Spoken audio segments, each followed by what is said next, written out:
Hello everyone, welcome to BPS Adda. BPS Adda पर आप सभी का स्वागत है। बीपीएससी मेंस प्रोग्राम के तहत आज का हमारा टॉपिक है कृत्रिम बुद्धिमत्ता से उत्पन्न चुनौतियां, अर्थात challenges derived from artificial intelligence. अगर आप आर्टिफिशियल इंटेलिजेंस का इस्तेमाल कर रहे हैं तो उससे क्या क्या चुनौतियाँ उत्पन्न हो सकती है, यही आज का हमारा टॉपिक है। यह टॉपिक आपके बीपीएससी मेंस में साइंस एंड टेक्नोलॉजी सेक्शन के अंतर्गत पूछा जाता है और इस टॉपिक से कई तरीके से प्रश्न पूछे जा सकते हैं। अगर हम क्वेश्चन फॉर्मुलेशन की बात करें तो क्वेश्चन फॉर्मुलेशन कई तरीके से किया जा सकता है। लाइक एक एग्जांपल के तौर पर हम देखें तो क्वेश्चन इस तरीके से पूछा जा सकता है कि आर्टिफिशियल इंटेलिजेंस क्या है और इसका इस्तेमाल हमारे जीवन में क्या है। एक तो क्वेश्चन ये हुआ। दूसरा, आर्टिफिशियल इंटेलिजेंस क्या है और आर्टिफिशियल इंटेलिजेंस का इस्तेमाल कृषि क्षेत्र में क्या हो सकता है। तीसरा, आर्टिफिशियल इंटेलिजेंस क्या है and what are the application of artificial intelligence in health sector specially during the covid. इस तरीके से क्वेश्चन बन सकते हैं और बहुत सारे ऐसे क्वेश्चन हैं जिसको फॉर्मुलेट कर सकता है वो। तो कहने का मतलब ये है कि आप अगर बेसिक समझते हैं इस टॉपिक का तो आप किसी तरह का प्रश्न अगर वहाँ एग्जाम में पूछता है तो आप क्वेश्चन को अप्रोच कर सकते हैं। तो चलिए हम देखते हैं इस टॉपिक को। आगे बढ़ने से पहले मैं आपको बता दूं कि यदि आप हमारे चैनल पर नए हैं तो चैनल को सब्सक्राइब कर लीजिए और बेल आइकन को प्रेस कर दीजिए सो दैट कोई भी वीडियो अगर इस चैनल पर अपलोड किया जाता है तो आपको नोटिफिकेशन मिल जाए। एक चीज़ और मैं बता दूं कि देखिए, ये जो टॉपिक है या कोई भी बीपीएससी का क्वेश्चन इसमें डाला जा रहा है, हमारी प्रयास यही है कि आपको उस तरह के क्वेश्चन से रूबरू कराया जाए जिस तरह का क्वेश्चन बीपीएससी मेंस में पूछा जाता है और आपको इस लॉकडाउन के समय ऐसा महसूस ना हो कि हमारे पास मटेरियल ना है और उसके अभाव में हमारी तैयारी नहीं हो पा रही है। तो चलिए देखते हैं इस टॉपिक को। कृत्रिम बुद्धिमत्ता की अगर हम बात करें अर्थात इसकी इंट्रोडक्शन की बात करें तो हम उसको इस तरीके से लिख सकते हैं। कृत्रिम बुद्धिमत्ता या आर्टिफिशियल इंटेलिजेंस कंप्यूटर विज्ञान की वह शाखा है जो कंप्यूटर के इंसानों की तरह व्यवहार करने की धारणा पर आधारित है। अर्थात अगर आप कृत्रिम बुद्धिमत्ता अर्थात आर्टिफिशियल इंटेलिजेंस की बात कीजिएगा तो यह एक कंप्यूटर साइंस की वह शाखा है जिसमें कंप्यूटर के इंसानों की तरह व्यवहार करने पर जोर दिया जाता है। इसकी जनक की बात कीजिएगा तो इसके जनक हैं जॉन मैकार्थी। आर्टिफिशियल इंटेलिजेंस मशीनों की तरह सोचने, समझने, सीखने, समस्या हल करने और निर्णय लेने जैसी संज्ञानात्मक कार्यों को करने की क्षमता को सूचित करता है। अर्थात आर्टिफिशियल इंटेलिजेंस में अगर कोई मशीन में आर्टिफिशियल इंटेलिजेंस का इस्तेमाल किया जाता है तो that machine can think, can understand, can learn, can solve the problem and even that machine can take the decision also. तो वो मशीन सोच सकता है, समझ सकता है, सीख सकता है, समस्या हल कर सकता है और इवन निर्णय भी ले सकता है। आगे बढ़ने से पहले एक चीज़ बहुत मैं बेसिक चीज़ को क्लियर करना चाहता हूं कि there is a wide difference between robotics and artificial intelligence. कई बच्चों को ये लगता है कि आर्टिफिशियल इंटेलिजेंस एंड रोबोटिक्स जो है दोनों सेम है। नहीं, आर्टिफिशियल इंटेलिजेंस कहीं ज़्यादा है रोबोटिक्स से। रोबोटिक्स को अगर हम बोलें, अगर आप रीजनिंग की भाषा में बात कीजिएगा तो ये अगर रोबोटिक्स है तो ये है artificial intelligence. Can you imagine this? तो आप सोच सकते हैं कि क्या अंतर हो सकता है आर्टिफिशियल इंटेलिजेंस में। ये आर्टिफिशियल इंटेलिजेंस है एंड ये रोबोटिक्स है, ठीक है। So this is the basic difference. अब इसमें क्या है, एक रोबोट में आर्टिफिशियल इंटेलिजेंस घुसेड़ा जा सकता है लेकिन हम रोबोटिक्स को आर्टिफिशियल इंटेलिजेंस, हाँ, रोबोटिक्स को आर्टिफिशियली इंड्यूस्ड रोबोटिक्स कह सकते हैं, आर्टिफिशियली इंटेलिजेंस इंड्यूस्ड रोबोटिक्स कह सकते हैं, राइट। तो आई होप अभी तक जो मैं समझाने का कोशिश कर रहा हूँ वो समझ में आया होगा। एक मोटा मोटी फिर से मैं रिपीट कर देता हूँ कि कृत्रिम बुद्धिमत्ता कंप्यूटर विज्ञान की वह शाखा है जिसमें कंप्यूटर के इंसानों की तरह व्यवहार करने पर जोर दिया जाता है और अगर किसी मशीन में आर्टिफिशियल इंटेलिजेंस का इस्तेमाल होता है तो वह मशीन सोचने, समझने, सीखने, समस्या हल करने और निर्णय लेने जैसी संज्ञानात्मक कार्य करने में क्षमता को सूचित करता है। दूसरे शब्दों में कहें तो कृत्रिम बुद्धिमत्ता का अर्थ होता है कृत्रिम तरीके से विकसित बौद्धिक क्षमता। अर्थात आपको मालूम है कि बौद्धिक क्षमता जो है स्पेशली सबसे ज़्यादा मनुष्यों में होती है और यही बौद्धिक क्षमता को हम आप मशीनों में विकसित कर रहे हैं, सो दैट जो वर्कलोड है मैन पावर पर अर्थात मनुष्य पर जो वर्कलोड है उसको रिड्यूस किया जा सके, और उसी से उत्पन्न जो चुनौतियां होगी उसको हम आगे कवर करेंगे। बौद्धिक क्षमता जिसके जरिए कंप्यूटर सिस्टम या रोबोटिक सिस्टम तैयार किया जाता है जिसे उन्हीं तर्कों के आधार पर संचालित करने का प्रयास किया जाता है जिनके आधार पर मानव मस्तिष्क कार्य करता है। ये चीज़ मैंने पहले ही बता दिया कि जो आर्टिफिशियल इंटेलिजेंस का इस्तेमाल होता है उसमें उसी सिस्टम का इस्तेमाल किया जाता है जिसमें जिस तरीके से मनुष्य सोचता है उसी तरह से उसमें मशीन को सोचने पर मजबूर किया जाता है। पिछले दशक में कृत्रिम बुद्धिमत्ता अर्थात आर्टिफिशियल इंटेलिजेंस का विकास अभूतपूर्व गति से हुआ है। पहले से ही इसका उपयोग फसलों की पैदावार बढ़ाने, व्यापार उत्पादकता को बढ़ाने, ऋण में सुधार तथा रोगों का पता लगाने में तीव्रता एवं सटीकता के साथ किया जाता रहा है। तो इसका इस्तेमाल अगर हम बात करें तो आज से नहीं बहुत पहले से किया जाता रहा है और कई क्षेत्रों में लाइक एग्रीकल्चर में, हेल्थ में, ट्रेड में बहुत सारे ऐसे क्षेत्र हैं जहां पर इसका इस्तेमाल किया जाता रहा है। इससे भी महत्वपूर्ण बात यह है कि हम जितना इसका उपयोग करते हैं उतना ही बेहतर तरीके से इसका डाटाबेस उत्पन्न करते हैं और जैसे जैसे यह प्रणालियाँ अधिक सक्षम होती जाती है विश्व और अधिक कुशल होता जाता है। इसकी फलस्वरूप वैश्विक समृद्धि को बढ़ावा मिलता है। और वैसी बात है, अगर आप आर्टिफिशियल इंटेलिजेंस का जितना अधिक इस्तेमाल करेंगे उसी रेशियो में एक डाटाबेस तैयार होगा और बस विश्व जो है एक समृद्ध और वैश्विक समृद्धि को बढ़ावा मिलेगा। एक अनुमान के अनुसार वर्ष 2030 तक विश्व अर्थव्यवस्था में कृत्रिम बुद्धिमत्ता का जो योगदान होगा लगभग 15 ट्रिलियन अमेरिकी डॉलर हो जाएगा। और अगर हम वैश्विक जीडीपी की बात करेंगे तो उसमें जो आर्टिफिशियल इंटेलिजेंस का हिस्सेदारी होगा लगभग 14% हो जाएगा। अगर हम यूज ऑफ आर्टिफिशियल इंटेलिजेंस की बात करें तो इसका इस्तेमाल जो होता है कई क्षेत्रों में हो सकता है। एक एग्जाम्पल के तौर पर मैं यहाँ दे रहा हूँ, जैसे day to day life, agriculture, health, disaster management, automobiles, defence, education, transport, कई सारे ऐसे सेक्टर हैं जहां पर आर्टिफिशियल इंटेलिजेंस का आज इस्तेमाल हो रहा है और भविष्य में भी किया जा सकता है। अगर आप इसी का एक्सप्लेनेशन आप दे देते हैं तो आप अपने आंसर को इफेक्टिव तरीके से लिख सकते हैं। आप बस इसको एक्सप्लेन कर दीजिए तो आपका जो पॉजिटिव साइड है वो आपका आंसर यहाँ बन जाता है अर्थात तैयार हो जाता है। एक छोटा तौर पर मैं आपको समझाने का प्रयत्न करता हूं कि जैसे डे टू डे लाइफ में कहाँ आर्टिफिशियल इंटेलिजेंस का इस्तेमाल हो रहा है। आप मार्केट गए, मान लेते हैं कि कोई आर्टिफिशियली इंड्यूस्ड एसी है आपके घर में, ठीक है। अब उसका इस्तेमाल देखिए, आप क्या कर रहे हैं, आप मार्केट गए, आप भूल गए एसी स्विच ऑफ करने के लिए, आप मार्केट से ही उसको स्विच ऑफ कर सकते हैं because that AC is program with your remote, ठीक है। जो आपका की है उसमें जो रिमोट है उसके साथ प्रोग्रामिंग किया हुआ है उसका, आप वहाँ से भी स्विच ऑफ कर सकते हैं। So this is the benefit, right.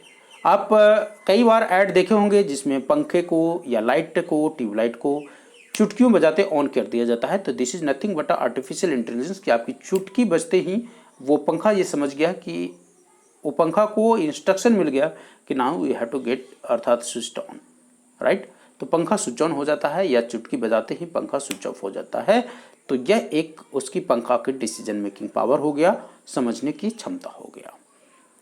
तो ये तो था डे टू डे लाइफ की हम बातें कर रहे थे। वहीं एग्रीकल्चर में देखिएगा, हेल्थ में देखिएगा, डिजास्टर मैनेजमेंट में देखिएगा, ऑटोमोबाइल्स में देखिएगा। ऑटोमोबाइल्स के क्षेत्र में अभी हाल ही में न्यूज़ में था, अगर क्वेश्चन पूछा जाता है मेंस में, अगर उसको आप लिख देते हैं तो आपका क्वेश्चन बहुत इफेक्टिव हो जाता है।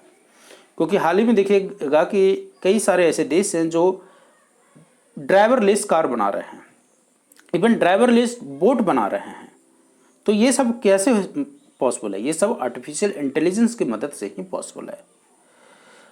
तो चलिए अब हम टॉपिक पर ही फोकस करते हैं। हमारा टॉपिक है चूंकि चुनौतियां, तो उसी पर फोकस करते हैं। चुनौतियों की अगर हम बात करें तो कृत्रिम बुद्धिमत्ता के प्रयोग के द्वारा जहां एक ओर अरबों लोगों के जीवन में बेहतर बनाया जा सकता है, वहीं दूसरी ओर कृत्रिम बुद्धिमत्ता के कारण कई चुनौतियां भी उत्पन्न हो सकती है। जैसे क्या क्या खतरा हो सकता है? बेरोजगारी का खतरा सबसे पहले तो यही होता है। जब कंप्यूटर आया था तब भी बेरोजगारी का खतरा था, अब आर्टिफिशियल इंटेलिजेंस आ रहा तब भी बेरोजगारी का खतरा है और ये खतरा हमेशा बरकरार रहेगा।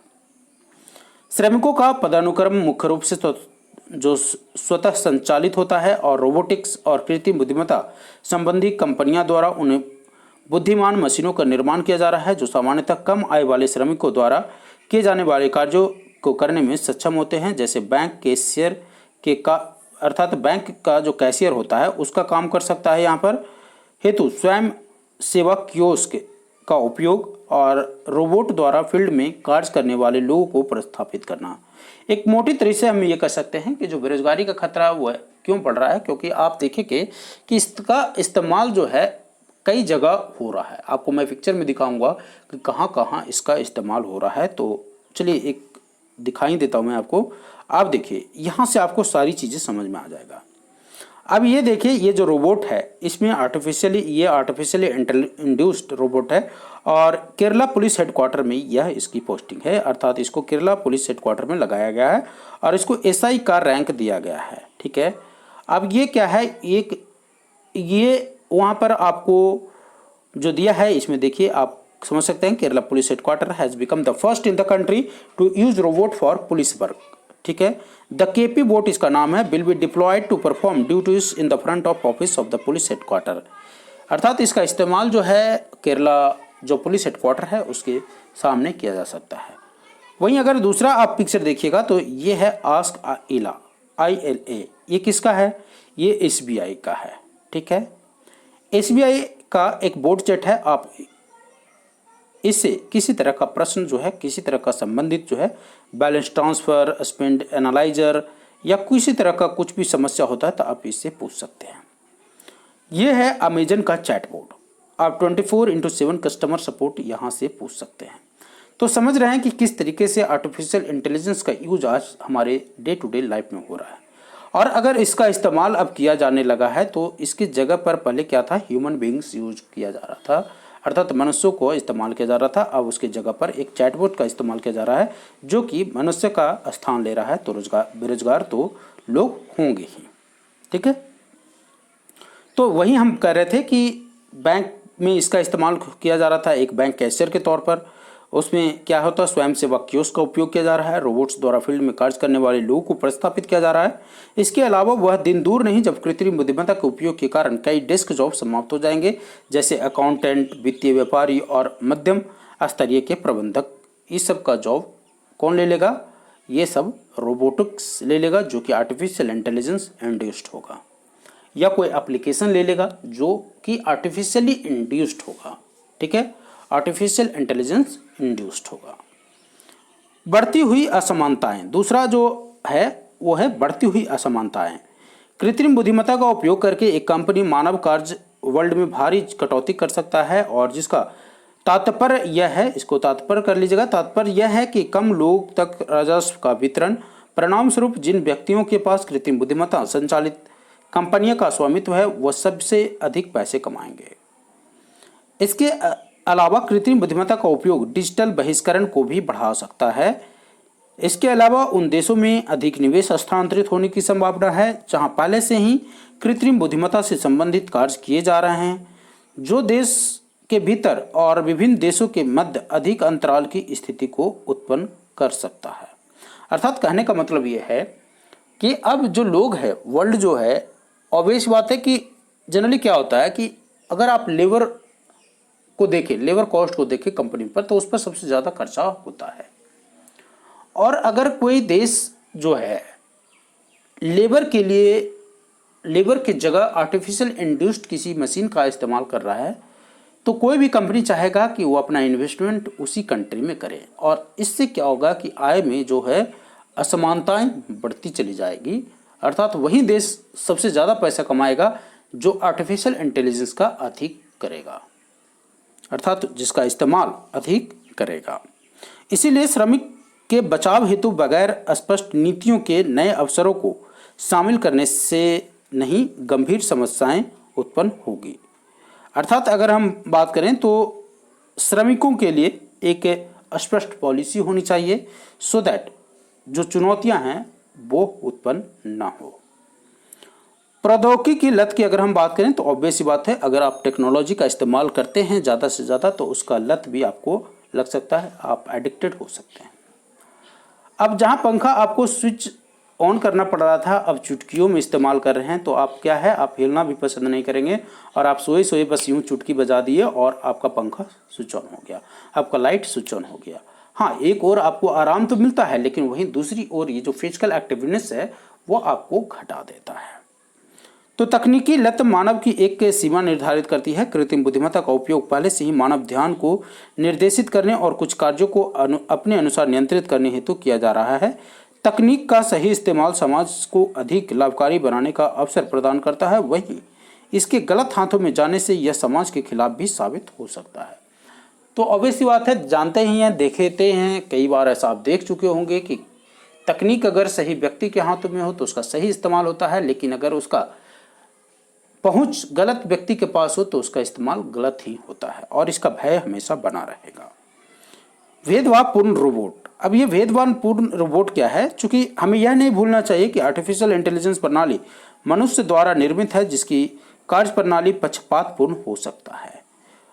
ठीक है, आप पक्षपातपूर्ण कहने का मतलब, आप एक मूवी देखे होंगे रजनीकांत का, रोबोट से संबंधित, तो उसमें एक चिट्टी नाम का कैरेक्टर्स था, राइट। तो पहले आपने देखा होगा कि उसको किस तरीके से, अगर गलत व्यक्ति के हाथों में पड़ गया तो किस तरीके से वो बिहेव करता है, लेकिन फिर आप देखेंगे कि किस तरीके से उसको सही तरीके से भी इस्तेमाल किया जाता है। तो वही चीज़ कहने का मतलब यहाँ है कि यह हमें नहीं भूलना चाहिए कि यह इस्तेमाल तो होता है मनुष्यों के द्वारा, बनाया जा रहा है मनुष्यों के द्वारा। अगर कोई गलत आदमी के द्वारा यह बना दिया जाए तो इसका इस्तेमाल गलत तरीके से भी किया जा सकता है। डेटा और गोपनीयता की समस्या हमेशा बनी रहेगी। आर्टिफिशियल इंटेलिजेंस की जो उपयोग से डाटा की गोपनीयता संबंधित गंभीर चिंताएं उत्पन्न हुई है। जटिल एल्गोरिदम में विशाल मात्रा में डाटा की आवश्यकता होती है, जिसके कारण प्राय आम लोगों के डिजिटल फुटप्रिंटिंग के को बिना उसकी जानकारी अथवा समिति के बेचा जा सकता है और इसका प्रयोग किया जा सकता है। कैम्ब्रिज एनालिटिका का मामला, जिसमें एक प्रकार के एल्गोरिदम और बड़े डाटा का प्रयोग वोटिंग में हेराफेरी करने के लिए किया गया था, एक उदाहरण है।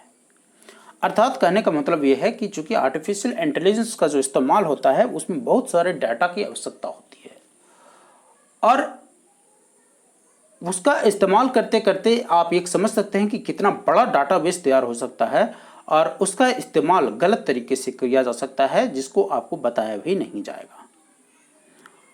एक एग्जाम्पल के तौर पर बोल रहा है कि न्यूज आपने सुना होगा कैम्ब्रिज एनालिटिका का न्यूज, जिसका इस्तेमाल अर्थात उसके एल्गोरिदम, उसके बड़े डाटा का प्रयोग वोटिंग में हेराफेरी करने हेतु किया गया था। अगर हम आगे की राह की बात करें, कि वे हेड की बात करें, तो सामाजिक दृष्टिकोण की ओर से भारत सहित कई देश अवसरों और जख्मों के प्रति जागरूक है और जो कृत्रिम बुद्धिमत्ता के अधिक उपयोग और कृत्रिम बुद्धिमत्ता शासन के माध्यम से सही संतुलन बनाते हुए लोगों की भलाई के लिए कार्य कर रहा है।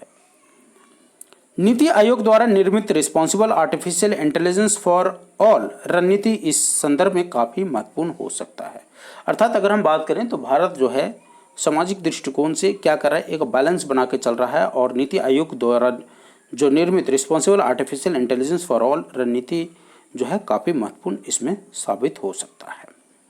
वैश्विक दृष्टिकोण की अगर हम बात करें तो कृत्रिम बुद्धिमत्ता की वैश्विक पहुंच को देखते हुए इसे पूरे समाज के दृष्टिकोण से संपूर्ण विश्व के दृष्टिकोण पर स्थापित किया जाना चाहिए। डिजिटल सहयोग हेतु संयुक्त राष्ट्र महासचिव द्वारा प्रस्तुत रोड में एक अर्थात जो वे आउट दिया गया है यूनाइटेड नेशन के महासचिव के द्वारा, एक अच्छी पहल है। इस प्रकार यूनेस्को द्वारा सदस्य देशों हेतु कृत्रिम बुद्धिमत्ता पर विचार विमर्श करने और इसके अपनाने के लिए एथिक्स ऑफ आर्टिफिशियल इंटेलिजेंस पर एक वैश्विक और व्यापक मानक मसौदे की सिफारिश की गई है। तो ये सब जो पहल है काफ़ी अच्छा है। अगर हम कंक्लूजन की बात करें तो कंक्लूजन को हम इस तरीके से लिख सकते हैं कि जिस प्रकार से विद्युत का उपयोग समय की बचत में सहायक है, उसी प्रकार से कृत्रिम बुद्धिमत्ता का उपयोग वस्तुतः अस्तित्व के हर पहलू को मौलिक रूप में तब्दील करने में सहायक है।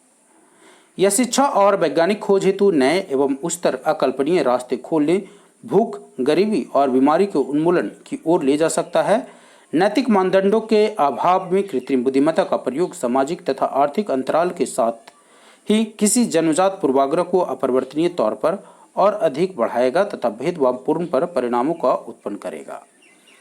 अर्थात अगर आप जब कंक्लूजन लिखें तो मेरा कहने का मतलब ये है कि आप पॉजिटिव साइड के साथ साथ थोड़ा बहुत लिटिल बिट निगेटिव साइड दें, क्योंकि अगर हम इसका इस्तेमाल की हम बात करें तो मैक्सिमम जो इसका यूज है ना वो पॉजिटिव साइड ही है। सो आई होप आज का जो वीडियो है हमारा आपको अच्छा लगा होगा। अगर आपको वीडियो हमारा अच्छा लगा, अगर हमारा प्रयास आपको अच्छा लग रहा है तो वीडियो को लाइक और अपने दोस्तों को भी शेयर करना ना भूलिएगा। सो आज की इस वीडियो में बस इतना ही। जल्द ही आपको आर्टिफिशियल इंटेलिजेंस एंड इसका इस्तेमाल एग्रीकल्चर सेक्टर में हम टॉपिक लेकर आएंगे और देखने का प्रयत्न करेंगे कि कैसे इसका इस्तेमाल एग्रीकल्चर सेक्टर में किया जा सकता है। तो जुड़े रहें हमारे चैनल से और अपने दोस्तों को भी इसके साथ जोड़ें। धन्यवाद।